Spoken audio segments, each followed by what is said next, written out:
আমি এবার বিএনপির উদ্দেশ্যে একটি কথা বলবো। ইতিমধ্যে আমরা যে সমস্ত কর্মসূচি ঘোষণা করেছি প্রত্যেকটি কর্মসূচি চলমান থাকবে। বিএনপি, যুবদল, ছাত্রদল, স্বেচ্ছাসেবক দল, মহিলা দল সহ জাসদ সহ প্রত্যেকটি সংগঠন, অঙ্গ সংগঠন এবং সহযোগী সংগঠনের নেতৃবৃন্দকে বলছি, যেভাবে কর্মসূচি মাঠে ময়দানে পালন হচ্ছে ঠিক সেভাবে চলবে, কোন ব্যত্যয় ঘটবে না। আগামী দিনে জননেতা জনাব তারেক রহমান যার হাতে ধানের শীষ তুলে দেবে, আমরা তার জন্যই লড়াই সংগ্রাম করে জয়যুক্ত করে সংসদে পাঠাবো ইনশাআল্লাহ। আমার প্রাণের সংগঠন।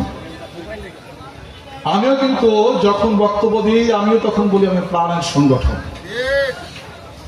আমিও এই তোমাদের মতোই এই ছাত্র দল থেকে উঠে আসাই একজন বিএনপির কর্মী এবং আজকে মেহেরপুর জেলা বিএনপির সভাপতি।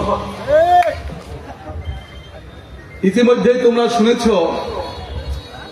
91 সালে দীর্ঘ স্বৈরাচার বিরোধী আন্দোলন সংগ্রামের মধ্যে দিয়ে যখন 91 সালে একটি নির্বাচন অনুষ্ঠিত হলো, ইতিমধ্যে নেতৃবৃন্দ বলেছে ছাত্র দলের ছেলেরাই সারা বাংলাদেশে বিএনপির প্রার্থীকে জয়যুক্ত করার জন্য অক্লান্ত পরিশ্রম করে সেই সময়কার যারা বিএনপির প্রার্থী ছিলেন তাদেরকে জয়যুক্ত করার অগ্রণী ভূমিকা পালন করেছিলেন এবং সংসদে পাঠিয়েছিলেন।